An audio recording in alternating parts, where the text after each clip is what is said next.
बच्चों, ये आपकी व्याकरण पुस्तिका है। व्याकरण सरोवर कक्षा 3। सुप्रभात मेरे प्यारे बच्चों, आज हम करेंगे पाठ 3 शब्द विचार। अब हम देखते हैं प्रयोग की दृष्टि से शब्द कितने प्रकार के होते हैं। प्रयोग की दृष्टि से देखा जाए तो शब्द 2 प्रकार के होते हैं, विकारी शब्द और अविकारी शब्द। अब हम पहले जानेंगे कि विकारी शब्द क्या होते हैं।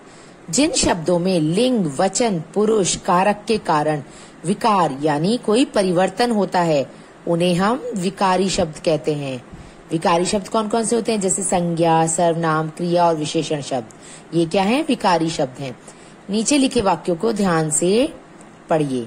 लड़का पढ़ रहा है, लड़की पढ़ रही है, वह खाना खाएगी, उसने खाना खा लिया है।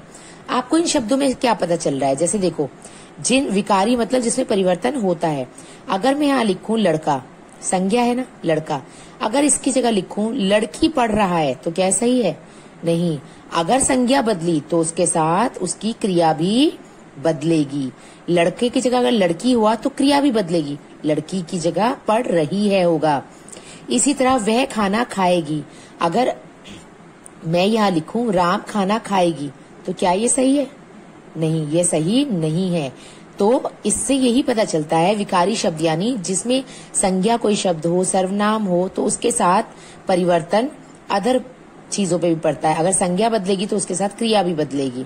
ओके, तो इसी तरह जब इन शब्दों में परिवर्तन आ जाए तो उसको क्या कहते हैं? विकार उत्पन्न हो जाए तो उसे विकारी शब्द कहते हैं। अब हम बात करेंगे अविकारी शब्द, बिल्कुल इसका अपोजिट यानी इसका उल्टा। जिन शब्दों में लिंग, वचन, पुरुष, कारक के कारण विकार यानी कोई परिवर्तन नहीं आता, उन्हें अविकारी शब्द कहते हैं। जैसे क्रिया विशेषण, संबंध बोधक, समुच्चय बोधक, विस्मय आदि बोधक तथा निपात आदि अविकारी शब्द हैं।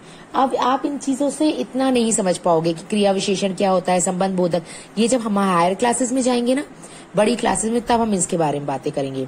अविकारी शब्द आप सीधे कह सकते हो जिनमें परिवर्तन नहीं आता। जैसे लड़का धीरे धीरे चल रहा है, अब धीरे धीरे क्या है? क्रिया विशेषण है।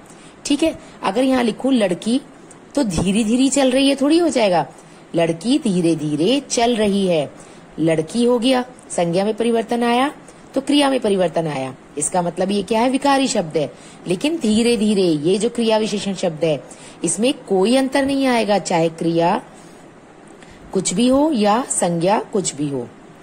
बच्चे धीरे धीरे चल रहे हैं, अब बच्चे हो गए, बहुवचन में है तो भी धीरे धीरे है। इसी तरह अब आप समझ गए ना, जिसमें कोई परिवर्तन नहीं आता उसे कहते हैं अविकारी शब्द। राइट, चलो अब आपने जाना ना कि शब्द के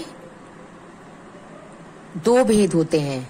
अगर हम अर्थ की दृष्टि से देखें तो सार्थक शब्द जिनका कोई अर्थ है, निरर्थक शब्द यानी जिनका कोई अर्थ नहीं है, और प्रयोग की दृष्टि से विकारी शब्द और अविकारी शब्द। विकारी शब्द संज्ञा, सर्वनाम, विशेषण, क्रिया, जिसमें इनमें परिवर्तन आने पे क्रिया में भी परिवर्तन आएगा, और अविकारी शब्द जिसमें क्रिया, समास, संज्ञा कुछ भी हो लेकिन इसमें परिवर्तन नहीं आता। क्रिया विशेषण, संबंध बोधक, समुच्चय बोधक ये जैसे संज्ञा के साथ होंगे वैसे ही सर्वनाम के साथ होंगे, वैसे ही क्रिया के साथ होंगे। राइट, चलो अब जल्दी से एक बार इसका क्विक रिकैप करते हैं। 2 या 2 से अधिक वर्णों के मेल से शब्द बनते हैं। वर्णों का ऐसा मेल जिसका कोई निश्चित अर्थ हो क्या कहलाता है? शब्द कहलाता है। अर्थ की दृष्टि से शब्द 2 प्रकार के होते हैं, सार्थक और निरर्थक, मैंने आपको बताया था ना। और प्रयोग की दृष्टि से कौन से होते हैं? 2, विकारी और अविकारी। सर्वनाम, संज्ञा, विशेषण और क्रिया विकारी शब्द हैं जिनमें परिवर्तन होता है। क्रिया विशेषण, संबंध बोधक, समुच्चय बोधक और विस्मय आदि बोधक, और या आप कह सकते हो निपात शब्द जो होते हैं ये अविकारी होते हैं, इनमें कोई परिवर्तन नहीं होता। राइट, तो मुझे लगता है आपको ये पाठ अच्छे से समझ में आ गया है। राइट, फिर भी आपको इसको एक बार अच्छे से रीड जरूर करना है। ओके, और अगर आपको कहीं भी कोई प्रॉब्लम आती है तो आप मैम से पूछ सकते हैं। धन्यवाद, आपका दिन शुभ हो।